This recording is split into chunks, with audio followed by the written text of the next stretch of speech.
ಓಂ ಶ್ರೀ ಸಾಯಿನಾಥಾಯ ನಮಃ.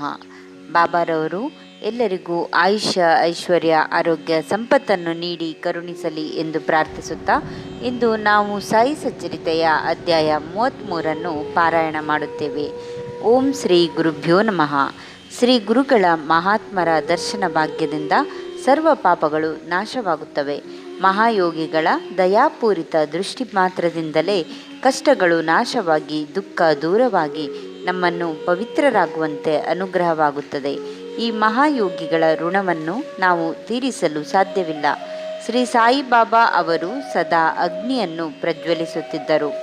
ಭಕ್ತರಿಂದ ಪಡೆದ ದಕ್ಷಿಣೆಯಿಂದ ಕಟ್ಟಿಗೆಯನ್ನು ಖರೀದಿಸಿ ಅದನ್ನು ಉರಿಸುತ್ತಿದ್ದರು.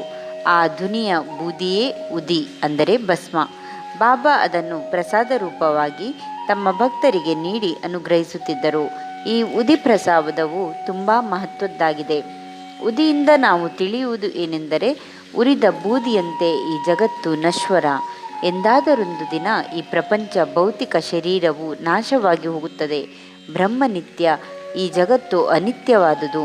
ನಾವು ಇಲ್ಲಿಗೆ ಬರುವಾಗಲೂ ಸಾಯುವಾಗಲೂ ಏಕಾಂಗಿಗಳಾಗಿಯೇ ಇರುತ್ತೇವೆ. ಈ ದಿವ್ಯ ಸಂದೇಶವನ್ನು ಬಾಬಾ ಅವರು ನೀಡುತ್ತಿದ್ದ ಉದಿ ಭಕ್ತರಿಗೆ ನೆನಪಿಸುತ್ತದೆ. ಹೀಗೆ ಬಾಬಾ ಭಕ್ತರಿಂದ ಸ್ವೀಕರಿಸುತ್ತಿದ್ದ ಕಾಣಿಕೆ ವೈರಾಗ್ಯವನ್ನು ಪ್ರಸಾದ ರೂಪವಾಗಿ ನೀಡುತ್ತಿದ್ದ ಉದಿ ವಿವೇಚನೆಯನ್ನು ಉಪದೇಶಿಸುತ್ತದೆ. ಈ ಜಗತ್ತೆಂಬ ಬಂಧನದಿಂದ ಬಿಡುಗಡೆಯಾಗಬೇಕಾದರೆ ಇವೆರಡೂ ಅಗತ್ಯವಾಗಿದೆ. ಇದು ಉದಿಯ ಆಧ್ಯಾತ್ಮಿಕ ಸ್ವರೂಪವಾಗಿದೆ. ಇದಕ್ಕೆ ವ್ಯಾವಹಾರಿಕ ಅರ್ಥವೂ ಇದೆ. ಉದಿಯ ಮಹಿಮೆಯನ್ನು ವರ್ಣಿಸಲು ಶಬ್ದಗಳಿಂದ ಸಾಧ್ಯವಿಲ್ಲ ಎಂದು ಸ್ವಯಂ ಬಾಬಾ ಅವರೇ ಹೇಳುತ್ತಿದ್ದರು. ಉದಿಯ ಮಹಿಮೆಯ ಪ್ರಭಾವ ಅಷ್ಟಿಷ್ಟಲ್ಲ. ಶ್ರೀ ಸಾಯಿ ಅವರ ಕರುಣೆ ಅಷ್ಟು ಅಗಾಧವಾಗಿದೆ. ಅದರಲ್ಲಿ ಕೆಲವು ಪ್ರಸಂಗಗಳನ್ನು ಇಲ್ಲಿ ಉದಾಹರಿಸಬಹುದಾಗಿದೆ. ನಾಸಿಕ್ನ ನಾರಾಯಣ್ ರಾಮ್ ಜಾನಿ ಅವರು ಸಾಯಿ ಭಕ್ತರಾಗಿದ್ದರು. ಅವರು ಒಬ್ಬರ ಬಳಿ ಕೆಲಸ ಮಾಡುತ್ತಿದ್ದರು. ಅವರು ಸಾಯಿ ಭಕ್ತರೇ. ಒಮ್ಮೆ ಜಾನಿಯವರು ತಮ್ಮ ತಾಯಿಯೊಡನೆ ಶಿರಡಿಗೆ ಬಂದಿದ್ದರು. ಬಾಬಾ ಅವರನ್ನು ಆಶೀರ್ವದಿಸುತ್ತಾ, ಇನ್ನು ಪರರ ಮನೆಯಲ್ಲಿ ಕೆಲಸ ಬೇಡ, ಸ್ವತಂತ್ರ ಉದ್ಯೋಗ ಆರಂಭಿಸು ಎಂದರು. ಬಾಬಾರ ಆಣತಿಯಂತೆ ನಾರಾಯಣರಾವರು ನೌಕರಿ ಬಿಟ್ಟು ಸ್ವಂತ ಹೋಟೆಲೊಂದನ್ನು ಪ್ರಾರಂಭಿಸಿದರು. ಆನಂದಾಶ್ರಮ ಎಂಬ ಅವರ ಈ ಹೋಟೆಲ್ ಚೆನ್ನಾಗಿ ಲಾಭ ತಂದಿತು. ಒಮ್ಮೆ ಅವರ ಸ್ನೇಹಿತರೊಬ್ಬರಿಗೆ ಚೇಳುಗಚ್ಚಿತು. ಉದಿಯ ಮಹಿಮೆಯನ್ನು ತಿಳಿದ ಜಾನಿಯವರು ಅದಕ್ಕಾಗಿ ಹುಡುಕಿದರು. ಉದಿ ಸಿಗಲಿಲ್ಲ. ಕೊನೆಗೆ ಬಾಬಾ ಅವರ ಫೋಟೋ ಮುಂದೆ ಹಚ್ಚಿ ಗಂಧದ ಕಡ್ಡಿಯ ಬೂದಿಯನ್ನೇ ಬಾಬಾ ಅವರನ್ನು ಭಕ್ತಿಯಿಂದ ಸ್ಮರಿಸಿ ಉದಿಯೆಂದು ಭಾವಿಸಿ ಚೇಳು ಕಚ್ಚಿದ ಜಾಗಕ್ಕೆ ಸವರಿದರು. ಸ್ವಲ್ಪ ಹೊತ್ತಿನಲ್ಲೇ ಅವರ ಬಾಧೆ ನಿವಾರಣೆಯಾಯಿತು. ಬಾಂದ್ರಾದಲ್ಲಿ ಸಾಯಿ ಭಕ್ತರೊಬ್ಬರಿದ್ದರು. ಬೇರೆ ಊರಿನಲ್ಲಿದ್ದ ಅವರ ಮಗಳಿಗೆ ಗಂಟಲು ಜ್ವರ ಬಂದಿದೆ ಎಂಬ ಸುದ್ದಿ ತಲುಪಿತು. ಆಗ ಅವರ ಬಳಿ ಉದಿ ಇರಲಿಲ್ಲ. ನಾನಾ ಸಾಹೇಬರ ಬಳಿ ವಿಚಾರಿಸಿದಾಗ ಅಲ್ಲಿಯೂ ಸಿಗಲಿಲ್ಲ. ಆಗ ಅವರು ಸ್ವಲ್ಪ ಮಣ್ಣನ್ನು ತೆಗೆದುಕೊಂಡು ಬಾಬಾ ಅವರನ್ನು ಧ್ಯಾನಿಸಿ ತಮ್ಮ ಪತ್ನಿಯ ಹಣೆಗೆ ಹಚ್ಚಿ ಅದನ್ನೇ ತನ್ನ ಗೆಳತಿಗಿತ್ತರು. ತಮ್ಮ ಮಗಳ ಮನೆಗೆ ಹೋಗಿ ಆಕೆಗೆ ಇದನ್ನು ನೀಡಲು ಆಕೆಯ ಜ್ವರ ಆಶ್ಚರ್ಯಕರವಾಗಿ ಗುಣವಾಯಿತು. ನಾನಾ ಸಾಹೇಬರು ಶಿರಡಿಯ ಬಳಿ ಚಾಮನೇರದಲ್ಲಿ ರೆವಿನ್ಯೂ ಅಧಿಕಾರಿಯಾಗಿದ್ದರು. ಅವರು ಮಗಳ ಪ್ರಸವ ವೇದನೆಯಿಂದ ನರಳಿ 4-5 ದಿನಗಳಾದರೂ ಹೆರಿಗೆ ಆಗಲಿಲ್ಲ. ಆಗ ಅವರು ಭಕ್ತಿಯಿಂದ ಬಾಬಾ ಅವರನ್ನು ಧ್ಯಾನಿಸಿದರು. ಅದೇ ಸಮಯಕ್ಕೆ ಶಿರಡಿಯ ಬಾಪುಗೀರ ಬುವಾ ಎಂಬ ಸಾಧುಗಳು ಅಲ್ಲಿಗೆ ಹೊರಟಿದ್ದರು. ಬಾಬಾ ಅವರು ಅವರನ್ನು ಕರೆದು ದಾರಿಯಲ್ಲಿ ಜಾಮನೇರದಲ್ಲಿ ಇಳಿದು ಅಲ್ಲಿ ನಾನಾ ಸಾಹೇಬರಿಗೆ ಉದಿ ಹಾಗೂ ಆರತಿ ಹಾಡನ್ನು ತಲುಪಿಸಿ ಎಂದು ಸೂಚಿಸಿದರು.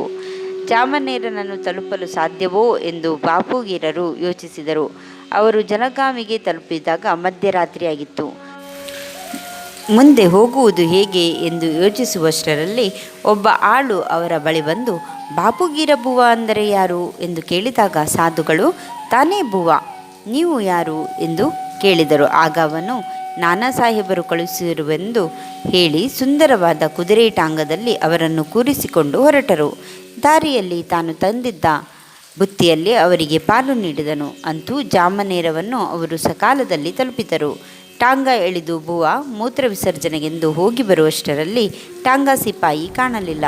ನಂತರ ನಾನಾ ಅವರ ಮನೆ ತಲುಪಿ ಉದಿ ಹಾಗೂ ಆರತಿ ಹಾಡನ್ನು ಅವರಿಗೆ ತಲುಪಿಸಿದರು. ಉದಿಯನ್ನು ನೀರಿಗೆ ಹಾಕಿ ಕುಡಿಯಲು ಕೊಟ್ಟು ಆರತಿಯನ್ನು ಹಾಡಿದಾಗ ಆಕೆಗೆ ಸುಲಭವಾಗಿ ಪ್ರಸವವಾಯಿತು. ನಾನಾ ಅವರಿಗೆ ಇದು ಆಶ್ಚರ್ಯವಾಯಿತು. ಅವರು ಆಳನ್ನಾಗಲಿ ಬಂಡಿಯನ್ನಾಗಲಿ ಕಳುಹಿಸಿಯೇ ಇರಲಿಲ್ಲ. ಇದು ಬಾಬಾ ಅವರ ಪವಾಡವಲ್ಲದೆ ಮತ್ತೇನೂ ಅಲ್ಲ. ಮುಂಬಯಿಯ ಕೀರ್ತನಕಾರರಾದ ಬಾಳಾಬುವಾ ಸುತಾರ ಎಂಬುವವರು 1913ರಲ್ಲಿ ಮೊದಲ ಬಾರಿಗೆ ಶಿರಡಿಗೆ ಬಂದರು. ಅವರು ಬಾಬಾ ಅವರನ್ನು ಸ್ಮರಿಸಿದಾಗ ಈತನನ್ನು ನಾನು 4 ವರ್ಷಗಳಿಂದ ಬಲ್ಲೆ ಎಂದರು. ಅವರು 4 ವರ್ಷಗಳ ಮೊದಲು ಬಾಬಾ ಅವರ ಭಾವಚಿತ್ರಕ್ಕೆ ನಮಸ್ಕಾರ ಮಾಡಿದ್ದರು ಅಷ್ಟೇ. ಇದರಿಂದ ನಮಗೆ ಶ್ರದ್ಧಾ ಭಕ್ತಿಗಳಿಂದ ಶ್ರೀ ಸಾಯಿ ಅವರ ಚಿತ್ರ ನೋಡಿದರೆ ಅವರನ್ನು ಸ್ವತಃ ನೋಡಿದಂತೆ ಎಂದು ಮನವರಿಕೆ ಆಗುತ್ತದೆ.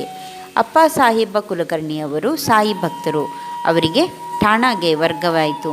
ಆಗಾಗ ಕೆಲಸದ ಮೇಲೆ ಅವರು ಭಿವಂಡಿಗೆ ಹೋಗಿ 1 ವಾರ ಅಲ್ಲಿ ತಂಗಬೇಕಾಗಿತ್ತು. ಹೀಗೊಮ್ಮೆ ಅವರು ಹೋಗಿದ್ದಾಗ ಒಂದು ಆಶ್ಚರ್ಯಕರ ಘಟನೆ ನಡೆಯಿತು. ಆಗ ಮಧ್ಯಾಹ್ನದ ಸಮಯವಾಗಿತ್ತು. ಅಪ್ಪ ಸಾಹೇಬರ ಮನೆಗೆ ಫಕೀರನೊಬ್ಬನು ಬಂದನು. ಆತನ ಚಹರೆಗಳು ಸಾಯಿಬಾಬಾ ಅವರನ್ನೇ ಹೋಲುತ್ತಿತ್ತು. ಆಗ ಕುಲಕರ್ಣಿ ಅವರ ಪುತ್ರ, ನೀವು ಶಿರಡಿಯ ಸಾಯಿಬಾಬಾ ಅವರೇ ಎಂದು ಕೇಳಲು ಆ ಫಕೀರನು, ಅಲ್ಲ, ನಾನು ಅವರ ಶಿಷ್ಯ.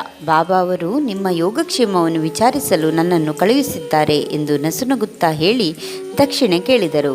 ಶ್ರೀಮತಿ ಕುಲಕರ್ಣಿ ಅವರು ಅವನಿಗೆ 1 ರೂಪಾಯಿ ನೀಡಿದಾಗ ಆತನು ಒಂದು ಉದಿಪೊಟ್ಟಣ ನೀಡಿ, ನಿತ್ಯವೂ ಇದನ್ನು ಬಾಬಾ ಅವರ ಭಾವಚಿತ್ರದ ಮುಂದಿಟ್ಟು ಪೂಜೆ ಮಾಡಿ ಎಂದು ಹೇಳಿ ಹೊರಟು ಹೋದನು.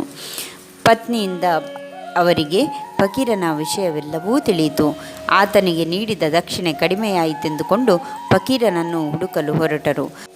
ಆಗ ಅವರಿಗೆ ಒಂದು ಕಡೆ ಬಾಬಾ ಅವರನ್ನೇ ಹೋಲುತ್ತಿದ್ದ ಫಕೀರನೊಬ್ಬನು ಕಂಡನು. ಆತನು ದಕ್ಷಿಣೆಗಾಗಿ ಕೈ ಚಾಚಿದಾಗ 1 ರೂಪಾಯಿ ನೀಡಿದರು. 2, 3, 4 ಹೀಗೆ ದಕ್ಷಿಣೆ ನೀಡುತ್ತಲೇ ಇದ್ದರು. ತಮ್ಮ ಗೆಳೆಯರಿಂದ 3 ರೂಪಾಯಿ ಸಾಲ ಪಡೆದು ಆತನಿಗೆ ಕೊಟ್ಟರು. ಅಲ್ಲಿಗೆ ಅವರು ಆ ಫಕೀರನಿಗೆ 9 ರೂಪಾಯಿ ಕೊಟ್ಟಂತಾಗಿತ್ತು. ಆದರೂ ಆತನಿಗೆ ತೃಪ್ತಿಯಾದಂತೆ ತೋರಲಿಲ್ಲ. ಪುನಃ ಮನೆಗೆ ಹೋಗಿ 10 ರೂಪಾಯಿ ನೋಟನ್ನು ಕೊಟ್ಟರು. ಫಕೀರನು ಅದನ್ನು ಪಡೆದು 9 ರೂಪಾಯಿಯನ್ನು ಅವರಿಗೆ ಹಿಂತಿರುಗಿಸಿದನು. ಇದು ನವರಸ ಭಕ್ತಿಯ ಸಂಕೇತವಾಗಿತ್ತು. ಅಪ್ಪ ಸಾಹೇಬ ಕುಲಕರ್ಣಿಯವರು ಉದಿಯ ಪೊಟ್ಟಣವನ್ನು ತೆಗೆದು ನೋಡಿದರು. ಅದರಲ್ಲಿ ಹೂವು ಮತ್ತು ಅಕ್ಷತೆಗಳಿದ್ದವು. ಕೆಲಕಾಲ ನಂತರ ಅವರು ಶಿರಡಿಗೆ ಹೋದಾಗ ಬಾಬಾ ಅವರ ಒಂದು ಕೂದಲೆಳೆಯನ್ನು ತೆಗೆದುಕೊಂಡು ಇವೆಲ್ಲವನ್ನು ಒಂದು ತಾಯ್ತದಲ್ಲಿ ಹಾಕಿ ತೋಳಿಗೆ ಕಟ್ಟಿಕೊಂಡರು. ಇದರ ಶಕ್ತಿಯಿಂದ ಅವರಿಗೆ ಬರುತ್ತಿದ್ದ 40 ರು ಸಂಬಳ 3 ಪಟ್ಟು ಜಾಸ್ತಿಯಾಯಿತು. ಮನಸ್ಸಿಗೆ ನೆಮ್ಮದಿಯೂ ದೊರಕಿತು. ಹೀಗೆ ಆರ್ಥಿಕ ಹಾಗೂ ಆಧ್ಯಾತ್ಮಿಕ ಲಾಭಗಳನ್ನು ಅವರು ಪಡೆದರು. ಠಾಣಾ ಜಿಲ್ಲೆಯ ಹರಿಬಾಬು ಕರ್ಣಿಕ ಎಂಬುವವರು ಶಿರಡಿಗೆ ಬಂದು ಸಾಯಿಬಾಬಾ ಅವರ ದರ್ಶನವನ್ನು ಪಡೆದಿದ್ದರು. ಬಾಬಾ ಅವರಿಗೆ ವಸ್ತ್ರ ಹಾಗೂ ದಕ್ಷಿಣೆಗಳನ್ನು ಅರ್ಪಿಸಿ ಮಸೀದಿಯಿಂದ ವಾಪಸ್ಸಾಗಿ ಹೋಗುವಾಗ ಅವರಿಗೆ 1 ರೂಪಾಯಿ ಅರ್ಪಿಸಲೇ ಎನ್ನಿಸಿತು. ಆದರೆ ಬಾಬಾ ಅವರ ನಿಯಮದ ಪ್ರಕಾರ ಒಮ್ಮೆ ಆಶೀರ್ವಾದ ಪಡೆದವರು ಮತ್ತೆ ವಾಪಸ್ಸಾಗಬಾರದಿತ್ತು. ಶ್ಯಾಮ ಅವರ ಸಲಹೆಯಂತೆ ಅವರು ಹಾಗೆಯೇ ಹೊರಟು ಹೋದರು. ಅವರು ನಾಸಿಕಕ್ಕೆ ಹೋದಾಗ ಅಲ್ಲಿ ಕಾಳಾರಾಮ್ ಮಂದಿರದಲ್ಲಿ ಭಜನೆ ಮಾಡುತ್ತಿದ್ದ ಶ್ರೀ ನರಸಿಂಗ ಮಹಾರಾಜರು ತಮ್ಮ ಭಜನೆ ನಿಲ್ಲಿಸಿ ಇವರ ಬಳಿ ಬಂದು ಕೈ ಹಿಡಿದು, ನನ್ನ 1 ರೂಪಾಯಿ ಕೊಡು ಎಂದರು. ಕರ್ಣಿಕ ಅವರಿಗೆ ಆಶ್ಚರ್ಯವಾಯಿತು. ತಾವು ಬಾಬಾ ಅವರಿಗೆ ಅರ್ಪಿಸಬೇಕು ಎಂದಿದ್ದ 1 ರೂಪಾಯಿಯನ್ನೇ ಅವರು ತೆಗೆದುಕೊಳ್ಳುತ್ತಿದ್ದಾರೆ ಎಂದು ಬಹಳ ಆನಂದದಿಂದ ಕೊಟ್ಟರು. ಈ ಪ್ರಸಂಗದಿಂದ ಸಂತರೆಲ್ಲರೂ ಒಂದೇ, ಅವರೆಲ್ಲ ಒಂದೇ ಧ್ಯೇಯದಿಂದ ಜೀವಿಸಿ ಭಕ್ತರನ್ನು ಅನುಗ್ರಹಿಸುತ್ತಾರೆ ಎಂಬಲ್ಲಿಗೆ ಶ್ರೀ ಸಾಯಿ ಸಚ್ಚರಿತೆಯ 33ನೇ ಅಧ್ಯಾಯವು ಸಂಪೂರ್ಣವಾಯಿತು. ಓಂ ಶ್ರೀ ಸಾಯಿನಾಥಾಯ ನಮಃ.